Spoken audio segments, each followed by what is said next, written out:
चुनावी बिगुल बज चुका है। लोकतंत्र के महापर्व की शुरुआत हो चुकी है।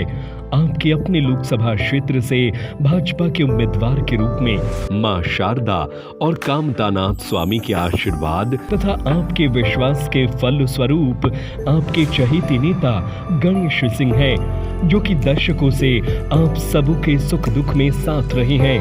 आपको विदित हो कि आपके नेता ने अवधेश प्रताप सिंह विश्वविद्यालय रीवा से बीए, एमए एवं एलएलबी की शिक्षा प्राप्त करने के उपरांत खुद को जन सेवा हेतु समर्पित किया है।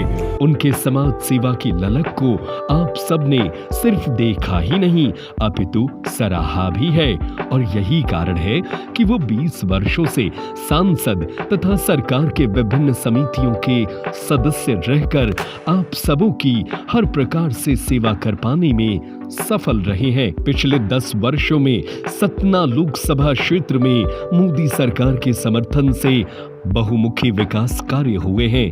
केंद्र की तमाम परियोजनाएं सांसद गणेश सिंह जी के सफल नेतृत्व में सतना में संचालित हुई हैं, जिसमें स्मार्ट सिटी प्रोजेक्ट के अंतर्गत नगर निगम ने 155 करोड़ की लागत से command centre, smart library, school renovation, incubation centre सहित 30 कार्य पूरे किए गए हैं।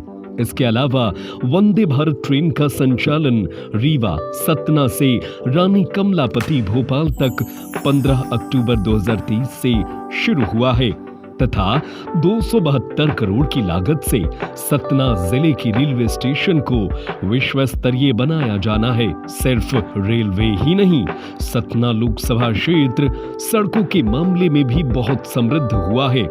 शहर में पब्लिक ट्रांसपोर्ट की सुविधा के लिए सिटी बस का परिचालन भी शुरू हुआ है। इन सब के साथ साथ सांसद गणेश सिंह जी के अथक प्रयासों से सतना एयर स्ट्रिप के कार्य हेतु 50 करोड़ की स्वीकृति भी हुई है, जिससे आने वाले समय में हवाई सुविधा भी सतना के लोगों को उपलब्ध होगी। विकास की प्रवाहित गंगा से कोई भी कोना अछूता नहीं रहा है। सतना में 10,54,000 लोग आयुष्मान कार्ड का लाभ ले पा रहे हैं। सतना के जिला अस्पताल का करोड़ों की लागत से रिनोवेशन कराकर उसमें सभी मानक सुविधाएं उपलब्ध कराई गईं। इसके अलावे 700 बिस्तरों का अस्पताल भी प्रस्तावित है। शिक्षा के क्षेत्र में भी गणेश सिंह के इस कार्यकाल में तमाम कार्य हुए हैं, जिसमें मेडिकल कॉलेज का निर्माण प्रमुख है। इसके अलावा सतना को केंद्रीय विद्यालय 2 की सौगात मिली। इन सब के साथ साथ शासकीय कन्या स्नातकोत्तर महाविद्यालय में कन्या छात्रावास एवं प्रयोगशाला तथा नवीन सभागार का निर्माण भी हुआ है। क्लासरूम तथा साइकिल स्टैंड व बास्केटबॉल कोर्ट भी बना है।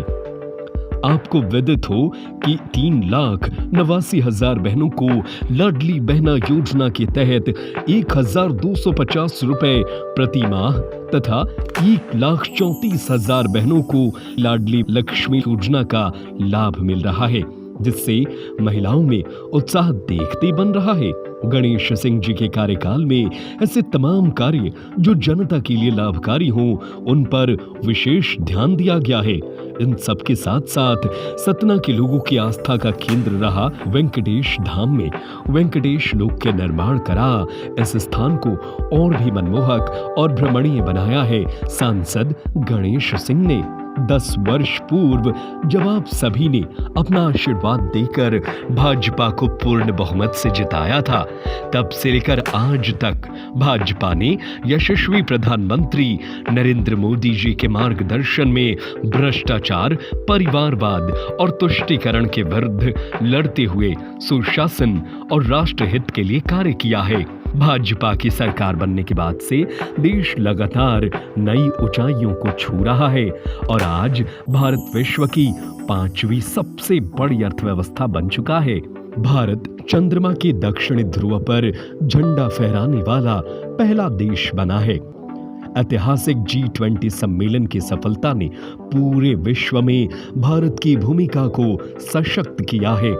3 दशक बाद नारी शक्ति वंदन अधिनियम पारित कराकर महिलाओं को सशक्त करने का कार्य किया गया है। पिछले 10 सालों में गांवों में 4.25 लाख किलोमीटर की नई सड़कों का निर्माण हुआ है। नेशनल हाईवे की लंबाई 90,000 किलोमीटर से बढ़कर 1,46,000 किलोमीटर हुई। एयरपोर्ट्स की संख्या 74 से 2 गुना बढ़कर 149 हो चुकी है। राम मंदिर के निर्माण की आकांक्षा सदियों से थी। इस सपने को साकार भाजपा सरकार ने करके दिखाया है। जम्मू कश्मीर से आर्टिकल 370 को हटाया गया है। भाजपा सरकार के 1 दशक के कार्यकाल में करीब 25 करोड़ देशवासी गरीबी से बाहर आए हैं। भारत के यशस्वी प्रधानमंत्री नरेंद्र मोदी ने अंत्योदय की भावना से ओतप्रोत होकर सबका साथ, सबका विकास और सबका प्रयास के संकल्प के साथ देश के हर वर्ग को आगे बढ़ाने का काम किया है। अन्य पिछड़े वर्ग का उत्थान मोदी सरकार की प्राथमिकता रही है। आपको विदित हो कि भाजपा सरकार में 27 मंत्री ओबीसी समाज का प्रतिनिधित्व करते हैं और भाजपा के 303 सांसदों में से 29% यानी 85 सांसद ओबीसी समाज से हैं। भाजपा सरकार ने ओबीसी समाज के कारीगरों को प्रोत्साहित करने के लिए पीएम विश्वकर्मा योजना शुरू की है। भाजपा सरकार ने राष्ट्रीय पिछड़ा वर्ग आयोग को न केवल संवैधानिक दर्जा दिया बल्कि इसके लिए 123वां संविधान संशोधन करके संविधान में एक नया अनुच्छेद 338B को जोड़ा है, जिसके माध्यम से प्रधानमंत्री श्री नरेंद्र मोदी जी ने आजादी के दशकों बाद भी विकास से वंचित देश के पिछड़े समाज को न्याय दिलाने का काम किया है। इन सब के साथ साथ मोदी सरकार ने आर्थिक रूप से कमजोर सामान्य वर्ग को भी 10% का आरक्षण दिया है। सतना लोकसभा क्षेत्र के सभी मतदाता भाइयों बहनों को मेरा नमस्कार, प्रणाम, अभिवादन। 26 अप्रैल को होने वाले लोकसभा चुनाव में भारतीय जनता पार्टी ने मुझे यहाँ से कोना एक बार प्रत्याशी बनाया है। मैं सभी मतदाता भाई बहनों से अपील करता हूँ कि इस चुनाव में फिर एक बार देश का प्रधानमंत्री मोदी जी को बनाने के लिए, विकसित भारत बनाने के लिए, आत्मनिर्भर भारत बनाने के लिए, देश के 140 करोड़ लोगों का बेहतर जीवन बनाने के लिए भारतीय जनता पार्टी के चुनाव चिन्ह कमल के बटन दबाकर अपना आशीर्वाद दें। सतना के विकास में पहले भी मैंने जो प्रयास किए थे, धीरे धीरे वो सारे